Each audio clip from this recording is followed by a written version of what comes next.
বাল্য বৃদ্ধ শিশু নারী গুরুজন মা বোন আপনারা সকলে উপস্থিত আছেন। আশা করি সকলে ধারাবাহিক ভাবে নৃত্য কলা বুঝতে পারবে। নৃত্যরূপে এই পালার নাম রাখা হয়েছে মা সীতার বনবাস হইতে পিতা পুত্রের মহারণ।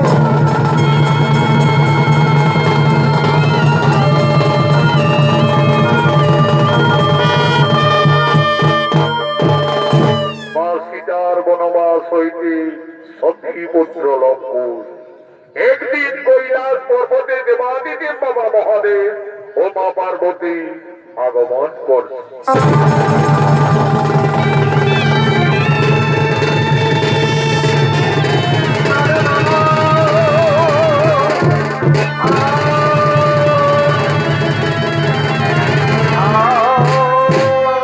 এই দেবাদিদেব মহাদেবের ভূমিকায় অংশ নিয়েছে নৃত্যশিল্পী জিতেন কৈবর্ত।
বাবা ভোলানাথের কৈলাসী করে মন বড়ই চঞ্চল, তাই তো বাবা মনোরঞ্জনের জন্য মৃদঙ্গ সহকারে করিতেছেন নৃত্য।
পালনার মন পানো তালা করুণা দেবী। আজ আমার কৈলাসী করি মন পড়ে জঞ্জল, তাই তো দেবী মৃদঙ্গ সহকারী। কেন স্বামী, তাহলে বুঝি কৈলাস পর্বতে আজ কিছু অশুভ ইঙ্গিত দেখছ? না দেবী, তাও নয়। আজ মর্ত স্বামী শ্রী নারায়ণ তার রাম অবতারী তার সহধর্মিনী লক্ষ্মী স্বরূপিণী দেবী সীতাকে আজ অকালে নিতে চলেছে বনবাসে। কি বলছো প্রভু? নারায়ণ তো রাক্ষস কুল বিনাশের জন্য রাম অবতারী মর্তলোকে গমন করেছে, তাছাড়া মর্তধামী লক্ষ্মী ছাড়া নারায়ণ কিভাবে থাকবে প্রভু? তাই তো দেবী, সেই রামায়ণের অপূর্ব লীলা। চলো দেবী মোর সাথে মর্তধামে, আজ তুমি নয়ন ভরে করিবে দর্শন।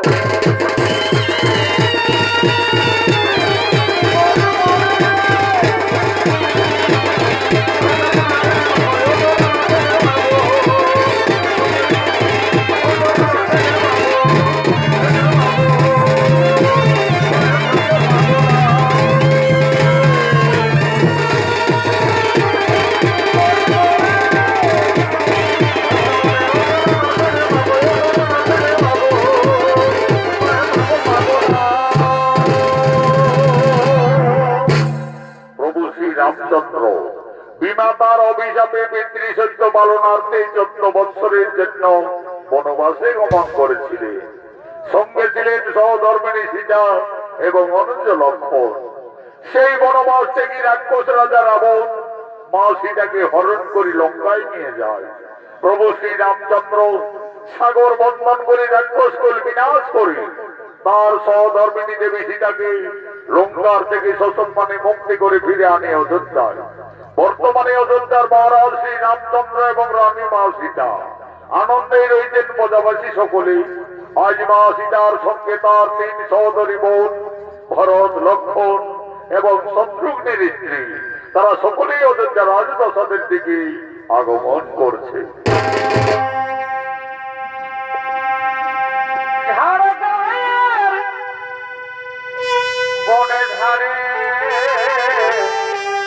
কত ভালোবাসায় আছে বড় ভাই, মনের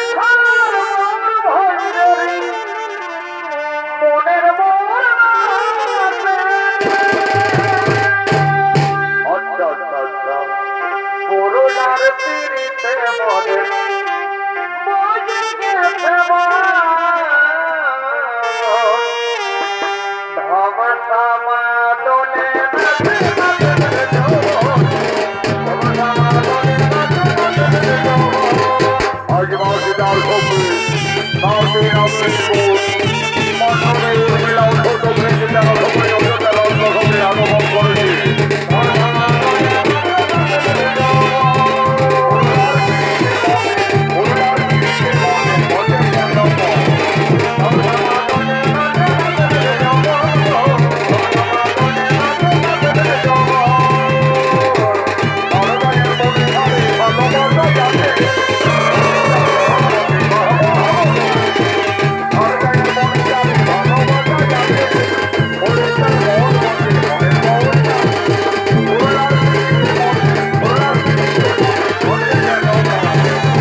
সীতার উদ্দেশ্যে তার 3 আদরের বোন বলছেন, দিদি দিদি মাকে না রাক্ষস রাজা রাবণ বনবাস থেকে হরণ করে লঙ্কায় নিয়ে গেছিলেন। দিদি সকলে বলে ওই রাক্ষস রাবণের নাকি 10টি ভঙ্গর মাথা ছিল, 20টি হাত ছিল। দিদি বলো না সেই রাক্ষস রাবণ দেখতে কতই ভয়ঙ্কর ছিলেন। ওরে বোনরা, আমাকে এই দুরাচারী পাপিষ্ঠ রাবণ বনবাস থেকে হরণ করে লঙ্কায় নিয়ে গেছিলেন দিকে, কিন্তু আমি কোনদিন নন ভরে ওই রাক্ষস রাজা রাবণকে দর্শন করেছিলাম না। তবে আমাকে যেদিন আকাশপথে হরণ করে নিয়ে যায় লঙ্কায়, আমি সেই দিন সমুদ্রের জলে ওই ভয়ঙ্কর দানবের যুক্তি দেখেছিলাম। ওরে বোনরা, সেই রাক্ষস কতই ভয়ঙ্কর। আজ আমি রাজপ্রাসাদের মধ্যে তার শরীরের অঙ্গ প্রত্যঙ্গ সমস্তই অঙ্কন করছি, তা তোমরা নন মনে দর্শন করো। মা সীতা, রাক্ষস রাজা রাবণ দেখতে কতই ভয়ঙ্কর। আজই অযোধ্যা রাজপ্রাসাদের মধ্যে তার 10টি ভয়ঙ্কর রাক্ষসের মাথা, 20টি হাত, শরীরের অঙ্গ প্রত্যঙ্গ একের পরে এক অঙ্কন করতে লাগলেন। সেই সময় মা সীতা 5 মাসের গর্ভবতী ছিলেন। মা সীতার নয়নে নিদ্রার আকর্ষণ জেগে উঠল। সেই রাক্ষসের ছবি অঙ্কন করতে করতে মা জানকী তার উপরেই নিদ্রা যাপন করিলেন। দিদি, মান্ডবী দিদি, ওই দেখো আমাদের সীতা দিদি রাক্ষস রাবণীর ছবি অঙ্কন করতে করতে নিদ্রান্বিত হয়ে গেলেন। আমাদের সীতা দিদি 5 মাসের গর্ভবতী, তার বিশ্রামের খুবই প্রয়োজন। চলো দিদি, ততক্ষণে আমরা রাজপ্রাসাদের অন্তরালে যাই। চলো।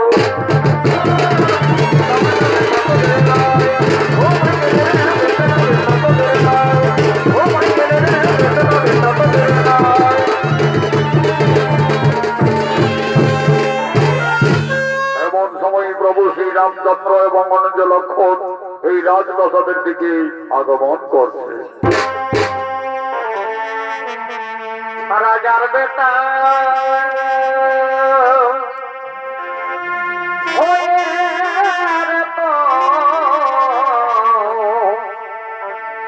রাজার বেটা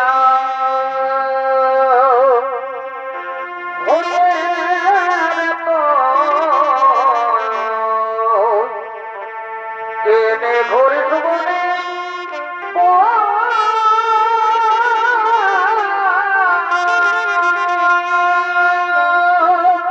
ভাই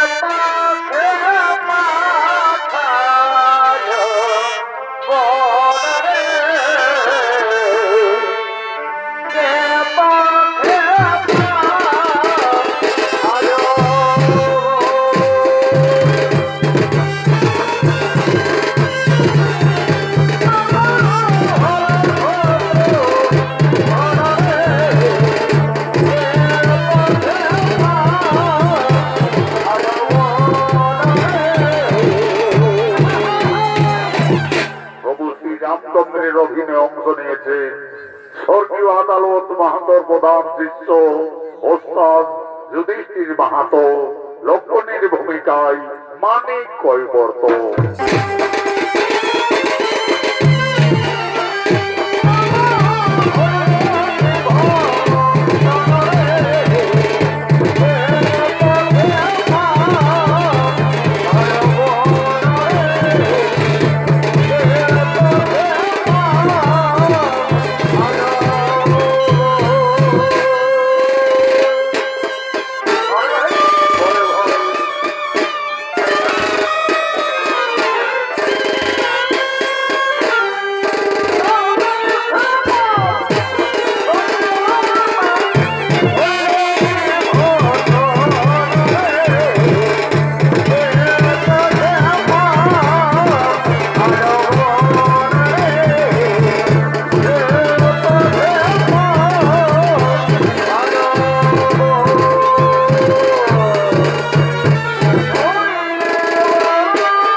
করতেই দেখতে পাই তার সহধর্মিনী রানী সীতা রাজপ্রাসাদের মধ্যে উদ্ভ্রান্ত অবস্থায় পড়ে আছে।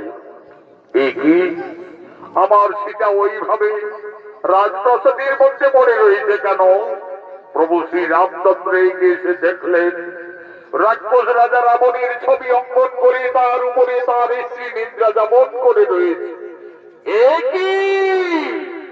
সীতা ওইভাবে লঙ্কেশ্বর রাবণের ছবি অঙ্কন করে রাজপ্রাসাদের মধ্যে অবগাহন করে রয়েছে কেন? না না না না না না না না, তা হতে পারে না, তা হতে পারে না। সীতা কেন রাক্ষস রাবণের উপরে বিরাজমান? তাহলে কি আমার সীতা সত্যি এই লঙ্কায় গিয়ে রাক্ষস রাবণের প্রেমে পড়েছিল? হয়তো সীতা রাবণ রাজাকে কোনো ভুলতে পারেনি যে তার ছবি অঙ্কন করে সীতা এখনো তার উপরে বিরাজমান। না না না না না না না, আমার সীতা অসতী, এই সীতা কলঙ্কিনী, যার জন্য আমরা দুই ভাই দিবারাত্রি বনে বনে কেঁদেছি, যার জন্য আমি ওকালে বালি রাজকে হত্যা করেছি, যার জন্য লক্ষ লক্ষ মানুষ সেনা সঙ্গে করে রাক্ষস কুল বিনাশ করে যে জানবীকে লঙ্কার থেকে আমি মুক্তি করে অযোধ্যায় ফিরিয়ে এনেছি, আজ সেই সীতা রাবণের ছবি অঙ্কন করে রাজপ্রাসাদের মধ্যে নিদ্রা যাপন করছে। না না না না না না, আমার সীতা কলঙ্কিনী, এই সীতা বিচারিণী। কোথায় ওরে প্রাণীর ভাই লক্ষ্মণ?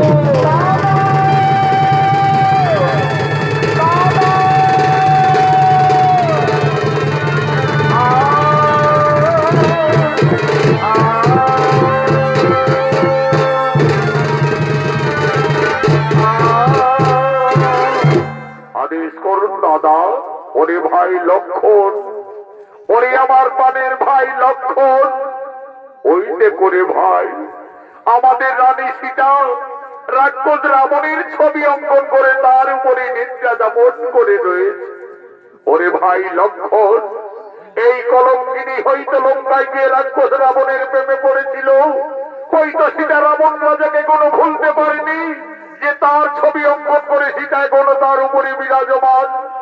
ওরে ভাই লক্ষ্মণ, এই কলঙ্কিনী যদি আমাদের অযোধ্যা নগরে থাকে তাহলে আমাদের রঘুকুলের বদনাম হয়ে যাবে রে ভাই, আমাদের সূর্য বংশের বদনাম হয়ে যাবে। ওরে প্রাণের ভাই লক্ষ্মণ, এই কলঙ্কিনী সীতার আর আমি মুখ দর্শন করতে চাই না। যাও তুমি এই বিচারিণীকে নিয়ে এসো নির্বাসনে।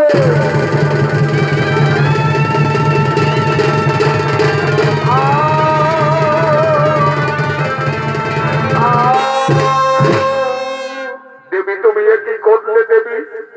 আজ তুমি আমাদের অযোধ্যার পবিত্র মাটিকে কুলসিত করে দিলে। ধীরে ধীরে মা সীতার নিদ্রার আকর্ষণ ভঙ্গ হলো।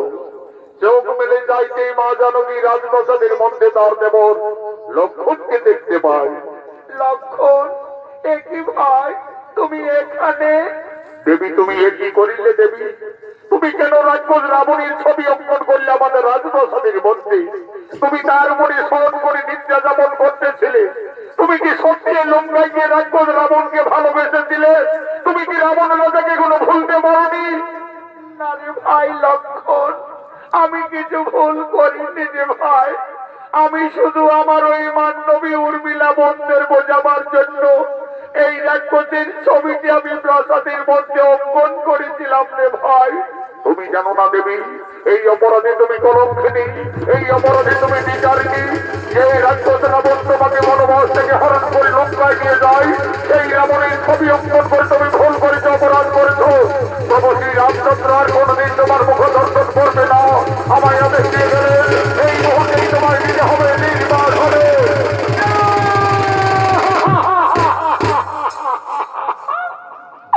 হে প্রভু, হে প্রভু রঘুনাথ, আজ তুমি আমাকে বিনা অপরাধে কলঙ্কিনী সাজালে। এই সবই তুমি তো আমাকে লঙ্কার থেকে ফিরে এনে আমাকে সকলের উপস্থিতিতে অগ্নি পরীক্ষা করিয়েছিলে প্রভু। সবকিছু যেন আজ আমি বিচারিনি। ওরে ভাই লক্ষ্মণ, তোমার দাদা যখন আর আমার মুখ দর্শন করবে না, তাহলে আমার এই অযোধ্যায় থাকার কোনো প্রয়োজন হবে না রে ভাই। চলো ভাই, তুমি আমায় দিয়েছো নির্বাসনে। বিনা দোষে বনবাসী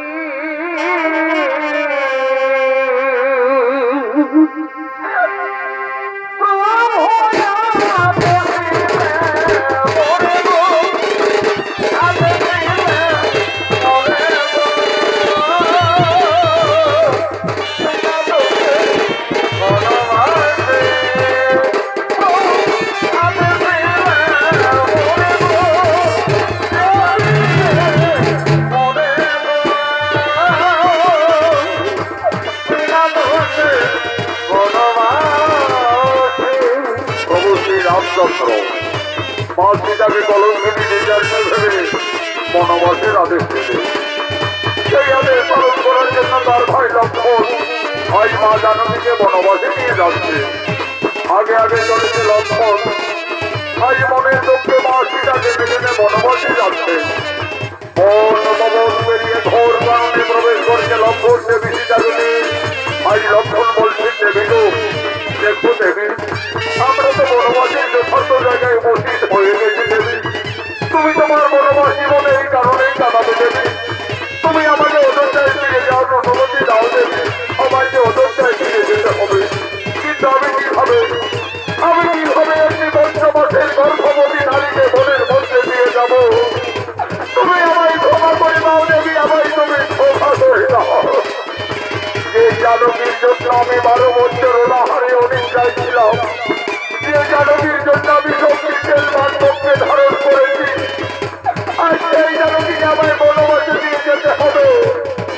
আমায় তুমি ক্ষমা করে দাও দেবী, আমায় ক্ষমা করে দাও। ওরে ভাই লক্ষ্মণ, তুমি তো তোমার দাদার আদেশ পালন করছো রে ভাই। তুমি ফিরে যাও ভাই অযোধ্যায়। তোমার দাদা আমাকে বিয়ের সময় দিয়েছিলেন আমার গলার মুক্তার হার, কানের চুল, পায়ের নপুর। আমার বনবাসে এই অলঙ্কারের শোভা পাবে না রে ভাই। এই অলঙ্কারগুলি ফিরে নিয়ে যাবে অযোধ্যায়। তোমার দাদা রঘুরাজের কাছে গিয়ে বলবে, দাদা তোমার আদেশ আমি পালন করে তোমার কলঙ্কিনী সীতাকে আজ আমি বনবাসে দিয়ে এসেছি, বনবাসে দিয়ে এসেছি, বনবাসে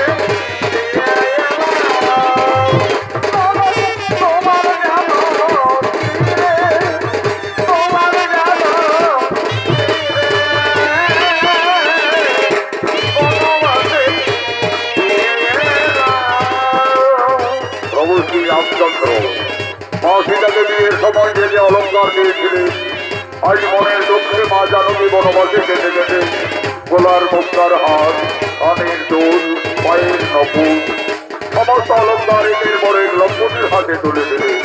আজ মা জানকী বলছেন, ওরে ভাই লক্ষ্মণ, এই সমস্ত অলঙ্কার নিয়ে তুমি ফিরে যাবে অযোধ্যায়। তোমার দাদা রঘুরাজের কাছে দিয়ে বলবে,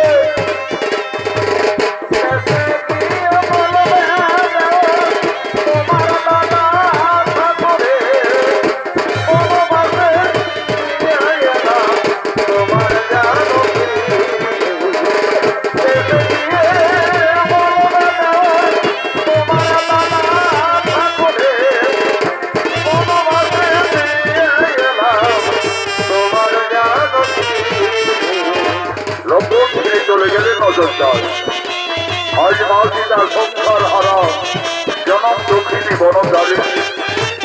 আজ মা জানকী বনে বনে কাঁদছে, তার নদের ধারা অবিরত বইছে। আজ মা সীতা কাঁদছে আর কেঁদে কেঁদে বলছে, হে বিধাতা, এখন আমি কোথায় যাব? এই বনবাসে আমি কি খাবো? আমি কিভাবে আমার এই গর্ভের সন্তানে বাঁচাবো? না না না না না, আমি আর কোথাও যাব না। আমার বেঁচে থাকার চেয়ে আমার মরে যাওয়াই ভালো হবে, আমার মরে যাওয়াই ভালো হবে। হে প্রভু রঘুনাথ, তুমি শুধু যুগে যুগে আমাকে কাঁদিয়েই চলেছ প্রভু। আমার এই নারী জনম দুঃখে জীবন যুগে যুগে আমায় কেঁদেই যেতে হলো প্রভু, শুধু কেঁদেই যেতে হলো। চারি যুগে আমি বড় মন্দ ভাগিনি, চারি যুগে আমি বড় মন্দ ভাগিনি। কেঁদে কেঁদে দিন কেটেছি এমনি হতো ভাগিনি,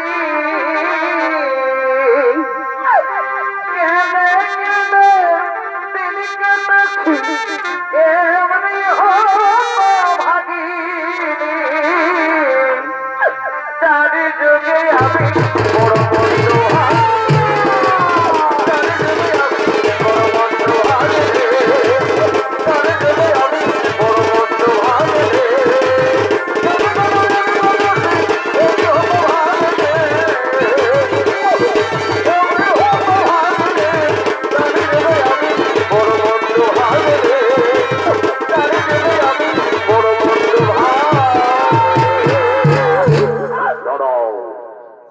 তুমি ঘোর নির্জন কাননে কান্দে কান্দে মনের দুঃখে প্রাণ বিসর্জন দিতে চলেছ। তুমি জানো না নারী, মানব জীবনে আত্মহত্যা মহাপাপ। বাবা, আমার বেঁচে থেকে কিছু লাভ হবে না যোগী বাবা। আমার স্বামী আমাকে বিনা অপরাধে কলঙ্কিনী ভেবে আমাকে বনবাসে দিয়েছে বাবা। আমি সংসার হারা জনম দুঃখিনী সীতা। মা সীতা, তুমি বনবাসে এসেছ মা? আমি যোগী বাল্মীকি, আমি জানতাম না জানো কি একদিন না একদিন তোমাকে বনবাসে আসতেই হবে। মা সীতা, তুমি কেন না মা, তুমি কেন না? বিধির বিধান কেউ লঙ্ঘন করতে পারে না মা, বিধির বিধান কেউ লঙ্ঘন করতে পারে না। মা সীতা, তোমার বনবাস জীবন কাটাবার জন্য আমি এই তপবনে পূর্বে একটি সুন্দর পাতার কুটির নির্মাণ করে রেখেছি মা। চলো মা জানকী, তুমি না কেঁদে না ভেবে তোমার বনবাস জীবন ওই পাতার কুটিরেই কাটাবে। চলো। আমার গলার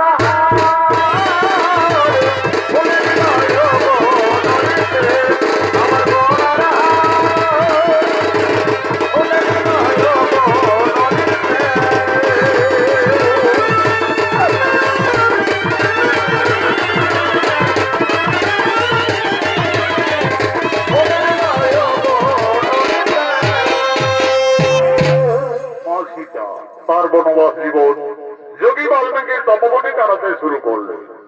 মা সীতার গর্ভের যখন 10 মাস 10 দিন পূর্ণ হয়ে গেল, সুন্দর একটি পুত্র সন্তানের জন্ম দিলেন। আদর করে যোগী বাল্মীকি সেই ছেলের নাম রাখলেন লব। লব দিনের পর দিন মুনির আশ্রমে বড় হয়। আজ যোগী বাল্মীকি যোগ সাধনার জন্য ধীরে ধীরে ধীরে ধীরে তপবনের দিকে আগমন করছে।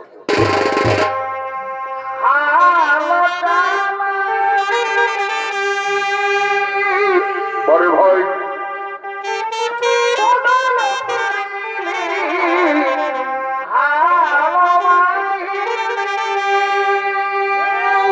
আচ্ছা আচ্ছা আচ্ছা,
তপবনে যোগী যোগ সাধনায় রত হলে ওম নমো শ্রী ব্রহ্মদেবায় নমো নমঃ।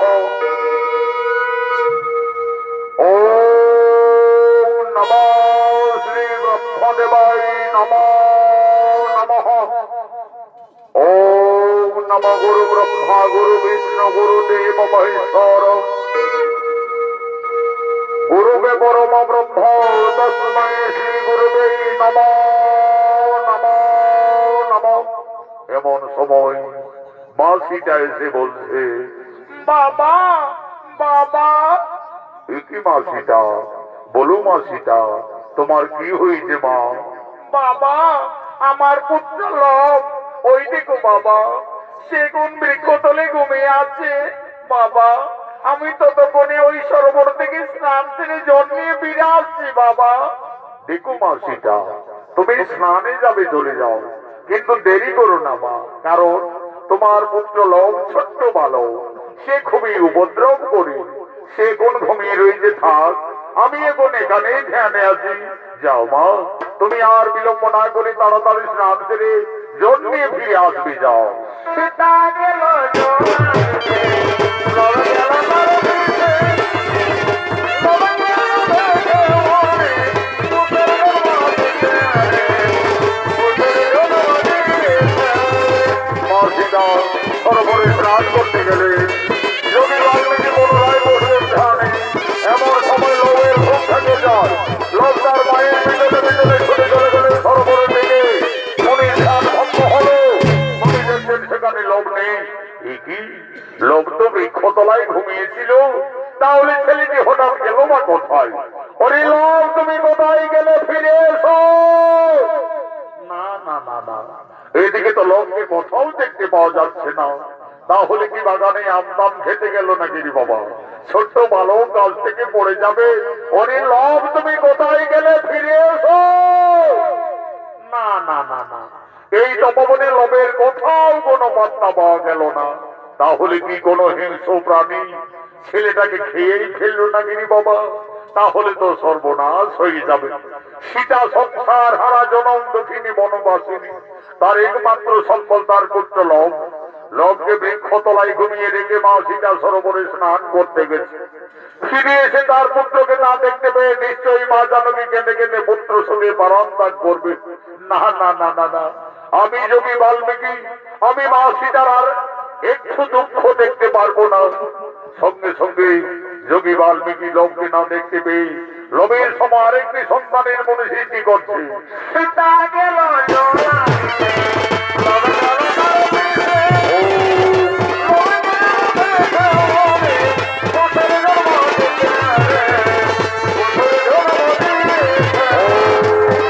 গেল জোয়ারে, লব গেল নরদিতে, লব গেল জোয়ারে, পুত্রের জন্মদিতে, পুত্রের জন্মদিতে। মা সীতা সরোবর থেকে ফিরে এসে দেখছে লোভের মতো আরেকটি ছেলে সেই বৃক্ষতলায় ঘুমিয়ে আছে। বাবা বাবা, ওই ছেলেটি আবার কোন ছেলে বাবা? কেন মা সীতা, তোমার পুত্র লোভ? তুমি এই তো বলে গেলে বাবা আমার সন্তান ঘুমিয়ে আছে, তাকে তুমি দেখো। আমি তো দেখছি মা, তোমার পুত্র তো বৃক্ষতলায় ঘুমিয়ে আছে।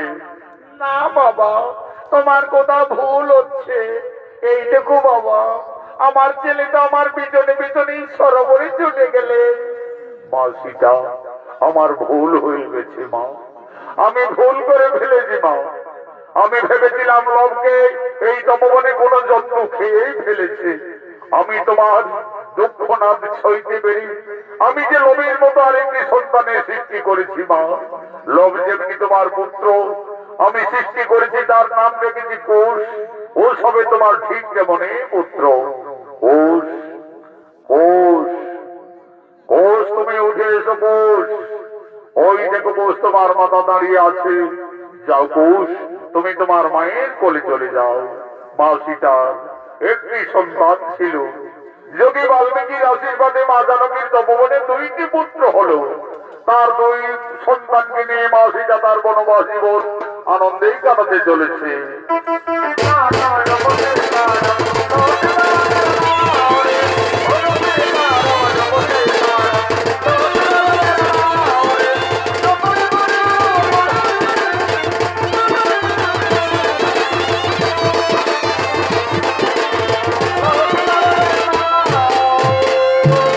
এদিকে অযোধ্যায় মহারাজ শ্রীরামচন্দ্র অষ্টমের যজ্ঞের আয়োজন করেছে। যজ্ঞ সভায় কুলগুরু বৈশিষ্ট্য রাজা রামচন্দ্র ভরত লক্ষ্মণ শত্রুঘ্ন সকলে আগমন করছে।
বৈশিষ্ট্য আজ আমি প্রজাবাসীদের মঙ্গল কামনার্থে অষ্টমের যজ্ঞের আয়োজন করেছি।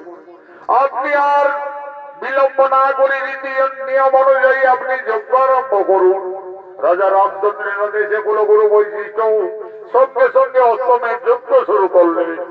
ওম নমঃ শ্রী অগ্নিদেবায় নমো নমঃ। যজ্ঞ সভায় অষ্টমীর যজ্ঞের ঘোড়া আগমন করছে।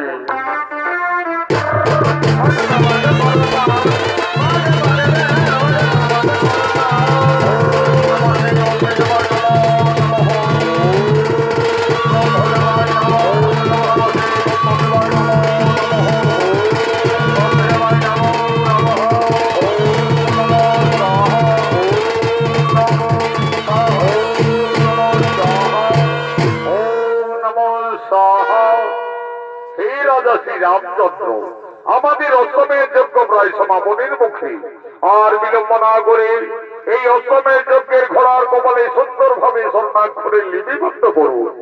এই ঘোড়া রাজা রামচন্দ্রের অষ্টমের যজ্ঞের ঘোড়া। এই ঘোড়া যত দূর যাবে তত দূর অযোধ্যার সীমানা বলে পরিচিত থাকবে। আর যদি কেউ বাহু বলে এই ঘোড়াকে বন্দী করে, তাহলে রাজা শ্রী রামচন্দ্রের সঙ্গে যুদ্ধ করতে হবে। কুলগুরু বৈশিষ্ট্যের আদেশে রাজা রামচন্দ্র অষ্টমের যজ্ঞের ঘোড়ার কপালে স্বর্ণাক্ষরে লিপিবদ্ধ করলেন। ঘোড়া যজ্ঞস্থল থেকে যাচ্ছে। ঘোড়ার পিছনে পিছনে এই মুহূর্তে অযোধ্যার সমস্ত সেনারও যেতে লাগলেন।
শিখতে। এখন তারা দুই ভাই অনেক বড় হয়ে যায়।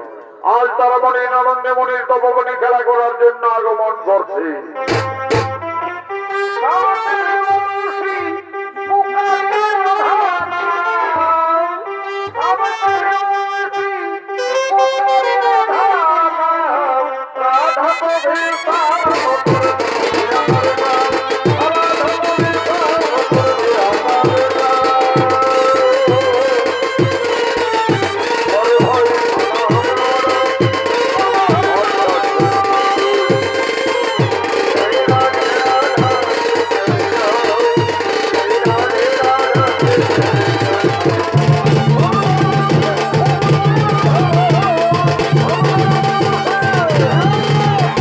এরাই হলো মা সীতার দুই সন্তান লব ও কুশ। লব কুশ দুই ভাই গুরু বাল্মীকি আশ্রমে অস্ত্র শিক্ষা বিদ্যা শিক্ষা শিখতে শিখতে এখন তারা দুই ভাই অনেক বড় হয়ে যায়। আজ তারা মনের আনন্দে মনের তপবনে দুই ভাই খেলা করার জন্য আগমন করেছে। এই লব কুশের ভূমিকায় অংশ নিয়ে আপনাদের মহান মঞ্চে মঞ্চস্থ হয়েছেন দুই নৃত্য শিল্পী মঙ্গলচন্দ্র মাহাতো ও সুশান্ত টুডু।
মায়াবী রাক্ষসী সৃষ্টি করে আক্রমণ করছেন এই তপবনে।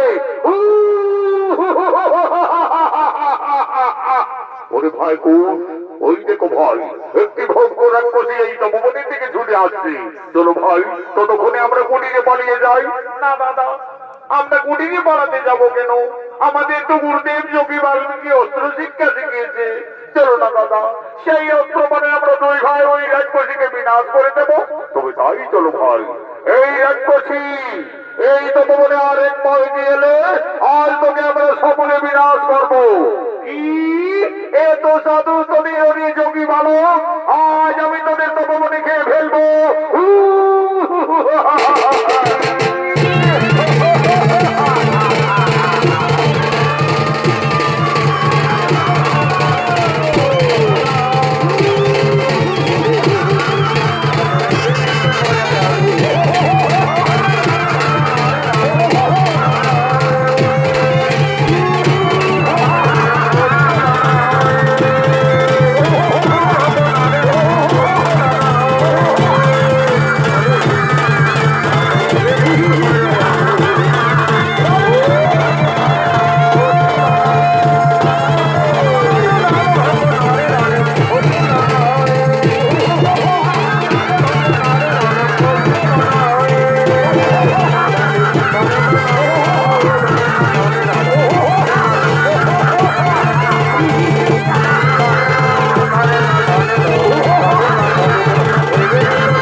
তোমরা সতী মায়ের সন্তান, ধন্য তোমরা লবকুশ।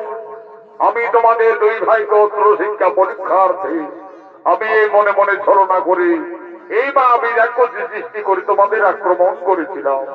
আমার শিক্ষা অস্ত্র মানে তোমরা এই তরুণ বয়সে যথার্থ মায়াবীকে বিনাশ করেছো। একে তোমরা দুই ভাই সংহার করিনি। ওরে লবকুশ, তোমরা দুইজনের অনশিক্ষায় উত্তীর্ণ হয়ে গেলে। তোমাদের আশ্রমে বিদ্যা শিক্ষা অস্ত্র শিক্ষা সকলেই সম্পন্ন। কালকে আমি তোমাদের স্মৃতিযোগে দুই ভাইকে মূল মন্ত্র দান করব। কিন্তু দেখো লবকুশ, গুরু বাল্মীকি আশ্রমে শিক্ষার পরে যৎকিঞ্চিত গুরুদেবের চরণ তলে গুরু দক্ষিণা দিয়ে আশীর্বাদ চেয়ে নিতে হয়। মনে রাখবে, কালকে তোমাদের দুই ভাইয়ের গুরু দক্ষিণার দিন। তাই হবে গুরুদেব। কালকে আমরা আশ্রমে আসার সঙ্গে সঙ্গে আমাদের মাতা জননীর কাছ থেকে আমরা যথার্থই আমাদের গুরু দক্ষিণা নিয়ে আসবো। দেখো লবকুশ, মনে থাকে যেন কালকে তোমাদের দুই ভাইয়ের গুরু দক্ষিণার দিন।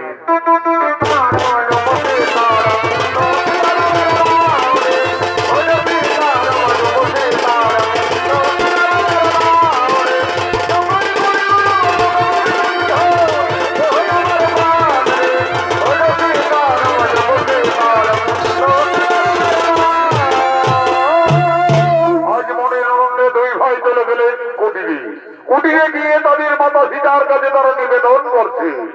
মা, মাতা তুমি কোথায়? কি হয়েছিল কুশ? ওইভাবে মা মা চিৎকার করতে করতে কুটিরে এলি, তপবনে কিছু বিপদ হয়েছিল নাকি বাবারা?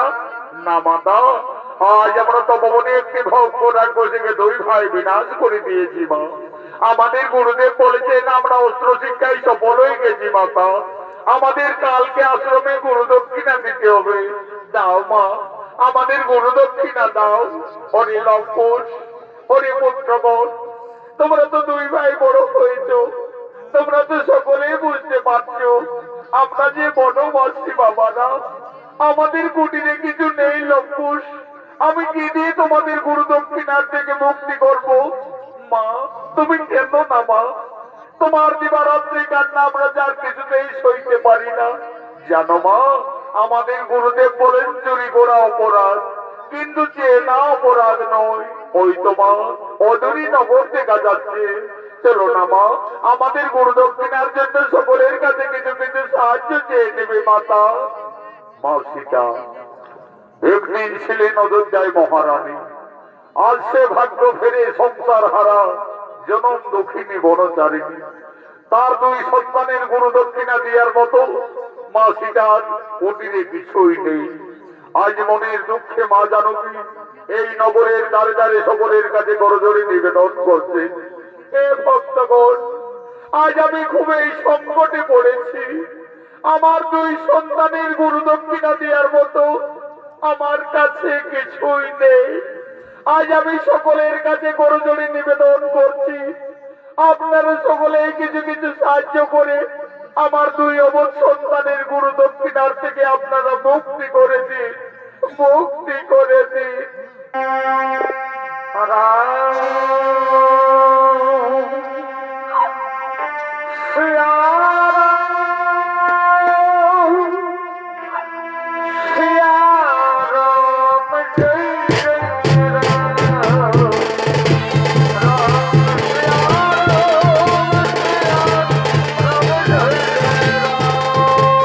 আজ মনের দুঃখে মা সীতা তার দুই সন্তান লঙ্ঘনের গুরু দক্ষিণার জন্য নগরে নগরে দ্বারে দ্বারে মা জানকী সকলের কাছে সাহায্য চাইতে লাগলে, দ্বারে দ্বারে মা সীতা ভিক্ষা করতে লাগলে।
লম্বুদের গরু দক্ষিণার জন্য নগরে নগরে মাঝিরা সকলের কাছে সাহায্য চাবে, তারে তারে ভিক্ষা করবে। সকলের মনে দোয়া হলো, করুণা হলো, আর যে যেমন পারবে মাঝিরা দুই সন্তান লম্বুদের গরু দক্ষিণার জন্য সকলেকে যদি সাহায্য করবে। মাঝিরার বনবা জীবনে যথেষ্ট অর্থমন্ত্রা হলো। আজ মা জানকী বলছে, অরে লম্বন, এই তো বাবারা আমাদের সকলেই দয়া করেছে, সকলেই করুণা করেছে। এই মন্ত্র আশ্রমে গুরুদেবের চরণ ধরে প্রণাম জানি তোমরা আশীর্বাদ দিয়ে দেবে বাবারা। মাঝিটা নগরে নগরে ভিক্ষা করে যে অর্থ পেয়েছিলে, আজ সমানভাবে তার দুই সন্তান লম্বদের হাতে মা জানকী তুলে দেবে। আজ মাঝিটা বলছে, অরে লম্বন, আর বিলম্ব করে না বাবারা। মা তুমি কেন না মা, তুমি মন্দিরে যাও মা, আমরা গুরু দক্ষিণা দিয়ে অচিরেই ফিরে আসবো মা, অচিরেই ফিরে আসবো।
আজ করজনে দুই ভাই আশ্রমে গিয়ে প্রণাম জানিয়ে বলছে, জীবন আমরা আমাদের গুরু দক্ষিণা নিয়ে এসেছি, এই সামান্য অর্থ মুদ্রা দিয়ে আমাদের আশীর্বাদ করো, আমাদের গুরু দক্ষিণার থেকে মুক্তি করে দাও।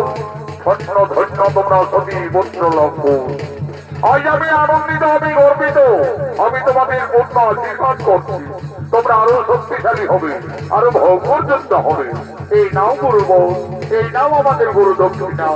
অনি লম্বন, আমাকে যে বিশেষ কাজের জন্য কয়েকদিনের মতো গঙ্গাসাগরে কপিল মুনির আশ্রমে যেতে হবে। আমি এই তপবনে ফিরে আসা না পর্যন্ত তোমাদের দুই ভাইয়ের হাতে এই তপবন রক্ষার দায়িত্বভার দিয়ে যাচ্ছি। আমার আদেশ তোমরা পালন করে চলবে। আমি যেন ফিরে এসে কোনো ক্ষতি না দেখতে পাই, তাই হবে গুরুবর। আমরা দুই ভাই তপবনকে রক্ষা করে যাব, এই তপবনের আমরা কিছু ক্ষতি হতে দেব না। তাহলে লম্বন আমি যাই কপিল মুনির আশ্রমে।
আমার ঘোড়ার পাটে যাবার খুব ইচ্ছে করে, আমি আগে একটু ঘোড়ার পিঠে চাপবো, আমি আগে ঘোড়ার পিঠে।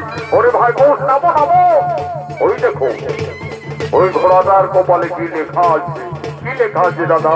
ওই দেখো ভাই, এই ঘোড়ার কপালে স্বর্ণাক্ষরে লেখা রয়েছে, এই ঘোড়া অযোধ্যার মহারাজ শ্রী রামচন্দ্রের রত্নবীর যজ্ঞের ঘোড়া। এই ঘোড়া যত দূর যাবে তত দূর অযোধ্যার সীমানা বলে পরিচিত থাকবে। আর যদি কেউ বাহুবলে এই ঘোড়াকে বন্দি করে তাহলে রাজা শ্রী রামচন্দ্রের সঙ্গে যুদ্ধ করতে হবে। দাদা, এই ঘোড়া তো আমাদের গুরু বাল্মীকির তপবনে এসেছে। আমাদের তো গুরুদেব এই তপবন রক্ষার দায়িত্ব ভার দিয়ে কপিল মুনির আশ্রমে চলে গেছে। চলো দাদা, আমরা গুরুদেবের আদেশে বন্দি করবো, প্রয়োজনে আমরা যুদ্ধই করবো। তবে তাই চলো ভাই, তাই চলো। ওরে অর্থ, তুমি আমাদের তপবনীর বন্ধু, আমাদের সঙ্গে খেলা করবে। চলো ভাই কোন আমাদের বন্ধু ঘোড়ার পিঠে চড়ে আমরা এই তপবনে খেলা করি।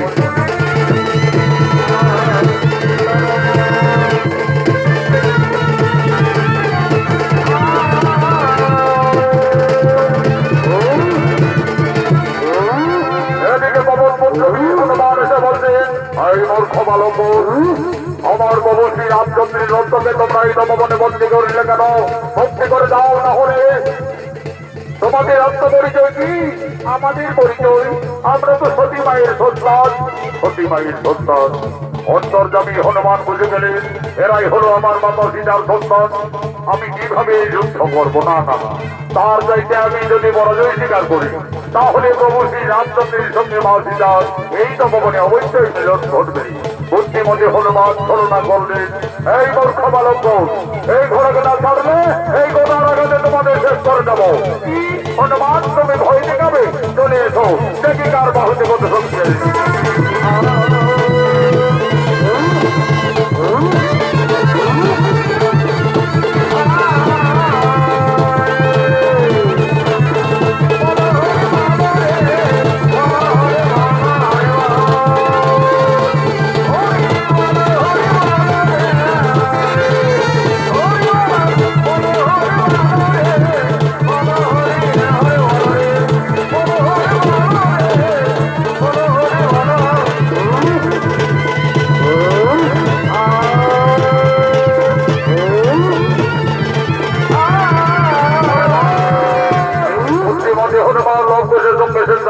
স্বীকার করলেন।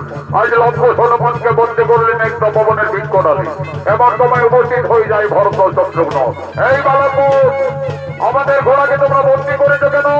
মুক্তি করে দাও, না হলে রণের জন্য প্রস্তুত হয়ে যাও। হ্যাঁ হ্যাঁ, আমরা রণের জন্য প্রস্তুত আছি। চলে এসো, এদিকে হরে আর কাজিতে।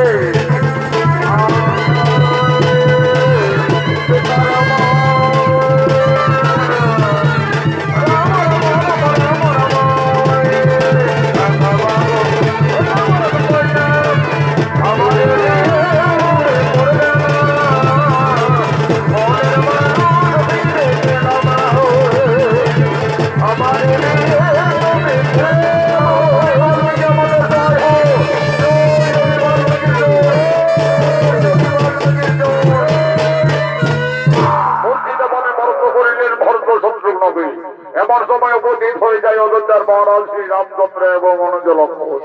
ওরে ভাই লক্ষ্মণ, ওই দেখো ভাই, পরাস্ত করেছে আমাদের দুই ভ্রাতা ভরত শত্রুঘ্নকে, পরাস্ত করে বন্দি রেখেছে পবন পুত্র বীর হনুমানকে, বন্দি রেখেছে আমার অশ্বমের যজ্ঞের ঘোড়াকে। কেমন শক্তিশালী দুই ঋষি বালক! কে বাবা তোমরা? আমরা সতী মায়ের সন্তান, গুরু বাল্মীকি শিষ্য, দুই ভাই লবকুশ। লবকুশ, দেখো লবকুশ, এই ঘোড়াকে বন্দি করে তোমরা ভুল করেছো। এই ঘোড়াকে তোমরা মুক্তি করে দাও বালকগণ। তাহলে তুমি এই অযোধ্যার মহারাজ শ্রী রামচন্দ্র? হে বালকগণ, তোমাদের অনুমান সত্য। আমি অযোধ্যাপতি ত্রিলোকজয়ী রাজা শ্রী রামচন্দ্র। রাজা, ওই ঘোড়ার কপালে লেখা আছে এই ঘোড়া যত দূর যাবে তত দূর অযোধ্যার সীমানা বলে পরিচিত থাকবে। হে বালকগণ, তোমরা তো ঠিকই বলেছো। এই ঘোড়া আমার অশ্বমের যজ্ঞের ঘোড়া। এই ঘোড়া যত দূরে যাক না কেন তত দূর আমাদের অযোধ্যার সীমানা বলেই পরিচিত থাকবে। রাজা, তাহলে তো বিনা যুদ্ধে এই ঘোড়াকে আমরা কিছুতেই ছাড়বো না। আমাদের যোগী বাল্মীকি এই তপবন রক্ষার দায়িত্ব ভার দিয়ে কপিল মুনির আশ্রমে চলে গেছেন, তাই তো গুরুদেবের আদেশে আমরা বন্দি রেখেছি। তাহলে তোমরা রণের জন্য প্রস্তুত হয়ে যাও বালকগণ। আমার সঙ্গে যে তোমাদের রণ করতে হবে, আর আমি ত্রিলোকজয়ী, আমার সঙ্গে কোনোভাবেই রণে উত্তীর্ণ হতে পারবে না। আমাদের রণে তোমাদের মৃত্যু হয়ে যাবে। তোমাদের মৃত্যুর সংবাদ পেয়ে তোমাদের পিতা মাতা কতই না দুঃখ পাবে। দেখো বালকগণ, তোমরা কোন ঋষি কুমার, কে তোমাদের পিতা, কে বা তোমাদের মাতা? আমরা তো আমাদের পিতার নাম জানি না, এইটুকু জানি আমরা সতী মায়ের সন্তান, দুই ভাই লবকুশ। লবকুশ, তোমরা তোমাদের পিতার নাম জানো না? আমি কিভাবে এই অবোধ বালকদের সঙ্গে রণ করব? দেখো লবকুশ, তোমরা অবোধ বালক আমার পুত্র সম। যদি একবার আমায় পিতা সম্বোধন করো, আমি পুত্র ভেবেই তোমাদের ক্ষমা করে দেব। এই রাজা, তোমাকে আমরা বাবা বলতে যাব কেন? তুমি আমাদের বাবা বলো না। আচ্ছা বালকগণ, তোমরা শান্ত হও। আমি যদি তোমাদের বাবা বলি, তাহলে বিনা যুদ্ধে আমার এই অস্ত্রকে তোমরা ছেড়ে দেবে তো? তা না হয় পরে দেখা যাবে, আগে বলে দেখো না। আচ্ছা বালকগণ, আমি না হয় তোমাদের বাবাই বললাম। এই রাজা, তুমি কাকে বাবা বললে? আমাকে বাবা বললে না আমার দাদা লবকে বাবা বললে? কেন বালকগণ, আমি তোমাদের দুইজনকেই বাবা বললাম। তাহলে বলো দেখি রাজা, তোমার মায়ের কোটা স্বামী? এই মূর্খ তরুণী ঋষি বালক, তোমরা সাবধান হও। তোমরা রাজা শ্রী রামচন্দ্রের রণে উপস্থিত রয়েছ। হ্যাঁ হ্যাঁ, আমরা সতী মায়ের সন্তান, রণকে ভয় পাই না। চলে এসো রাজা সম্মুখ সমরে, বিনা যুদ্ধে না চারি মৌসুমের যজ্ঞের ঘোড়া।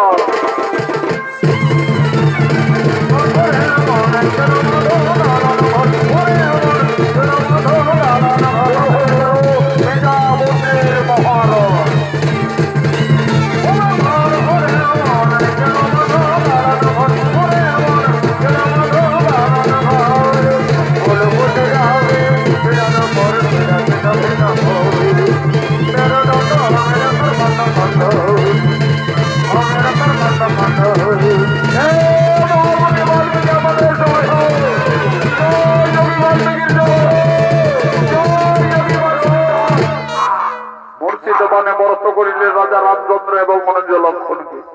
এদিকে যোগী বাল্মীকি কপিল মুনির আশ্রম থেকে তপবনে ফিরে এসে দেখতে লবকুশ সর্বনাশ করে রেখেছে।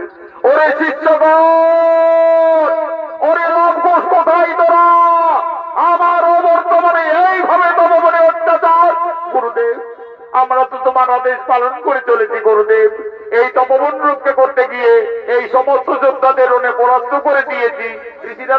ঋষি দাদু, আমরা একটি জান্ত হনুমানকে পরাস্ত করে বন্দি করে রেখেছি। ওরে, তোরা আবার হনুমান নাকি? কোথায় আবার হনুমান বন্দি রেখেছ? ওই দেখো ঋষি দাদু, ওই তপবনের বৃক্ষ ডালে। ওরে বাবারি, এই যে আমার পবন পুত্র বীর হনুমান রে বাবা।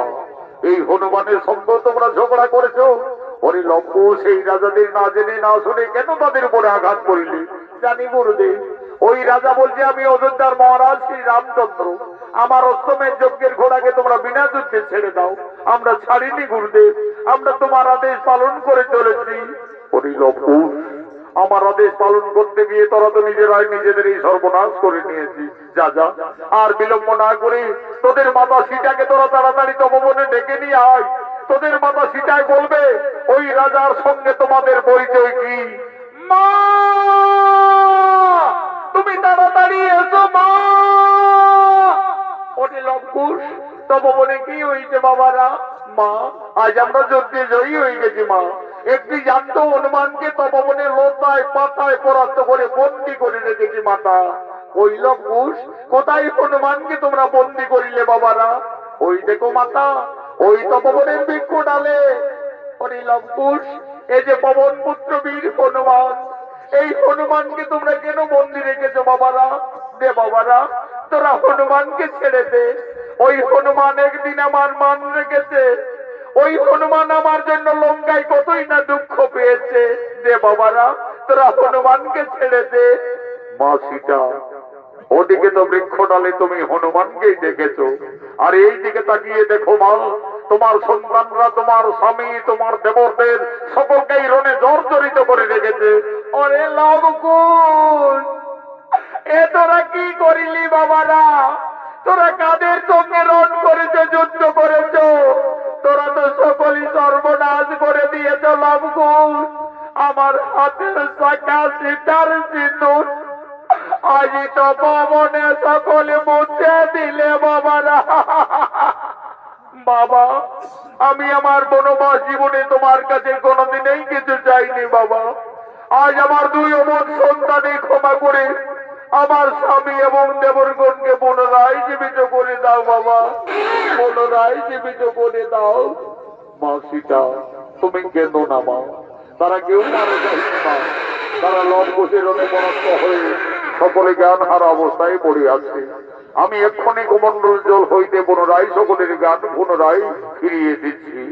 ওম নমঃ সাহা, ওঠো রাজা শ্রী রামচন্দ্র। ওম নমঃ সাহা, ওঠো বীরন্থ লক্ষণ। ওম নমঃ সাহা, ওঠো বীর ভরতকুমার। ওম নমঃ সাহা, ওঠো শত্রুঘ্ন। এই রাজা শ্রী রামচন্দ্র, তুমি আমার অবর্তমানে আমার এই তপবনে এসে আমার দুই শিষ্যর সঙ্গে এইভাবে রণ করতে পারো না। এইভাবে রণ, এইভাবে যুদ্ধ মানাই না। মনে করি রাজা, একদিন তুমি তোমার রানীকে কলঙ্কিনী ভেবে 5 মাসের গর্ভবতী অবস্থায় বনবাসে পাঠিয়েছিলে। তোমার এই অরুজাত সন্তান ওই লম্বর, শুনে যাও সন্তান, যাদের সঙ্গে তোমরা ঝগড়া করছো, মারামারি করছো, তাদেরকে তোমরা জানো না, জেনো না। তারা তোমাদের এই বংশের লোক, সম্পর্কে সকলেই তোমাদের কাকা। আর যে রাজার সঙ্গে তোমরা রণে জর্জরিত, ওই রাজা শ্রী রামচন্দ্র হলো তোমাদের জন্মদাতা পিতা। গুরুদেব, ওই রাজা আমাদের পিতা। হে লবকুশ, তোমরা তো রাজপুত্র। যাও, তোমাদের ভুল স্বীকার করে বড় জোরে 2 ভাই ক্ষমা চেয়ে নেবে যাও। পিতা, পিতা আমাদের ক্ষমা করে দাও পিতা, আমরা ভুল করে যুদ্ধ করেছি। ওরে লবকুশ, আজ আমার মনে পড়েছে, আমি যদি রাক্ষসকুল বিনাশ করে আমার সীতাকে অযোধ্যায় ফিরিয়ে এনেছিলাম, সেই দিন রাবণের মাতা নিকোষা কেঁদে কেঁদে আমায় অভিশাপ দিয়েছিলেন। বলেছিলেন, ওরে বনবাসী রামচন্দ্র, আজ যেমন আমাকে পুত্র শোকে কাঁদতে হচ্ছে, আমিও তোমাকে অভিশাপ দেব। তুমিও ত্রিলোক জয়ী হলো, একদিন না একদিন তোমার পরাজয় নিশ্চিত হবে তোমার পুত্রের হাতে। আজ আমার সেই অভিশাপের কথা মনে পড়িল লবকুশ। তোমরাই আমার পুত্রগণ, এসো বাবারা। মা জানকী, আর তুমি কেন না মা সীতা? তোমার বনবাস জীবন শেষ হয়ে গেল মা, তা তোমার আনন্দের দিন এসেছে। যাও মা, তোমার প্রভু, তোমার পরিবারের সকলেই তোমার অপেক্ষায় দাঁড়িয়ে রয়েছে। রাজা শ্রী রামচন্দ্র একদিন মা সীতাকে কলঙ্কিনী দ্বিচারিণী ভেবে 5 মাসের গর্ভবতী অবস্থায় বনবাসে দিয়েছিলেন। যদি বাল্মীকির কৃপায় ফিরে পেলেন তার স্ত্রী সন্তানদের, আনন্দ হলো। জয় জয়কারী রাম ভক্ত বীর হনুমান বলছেন, বলো বলো শ্রীরামদি রাজা শ্রীরামচন্দ্র কি।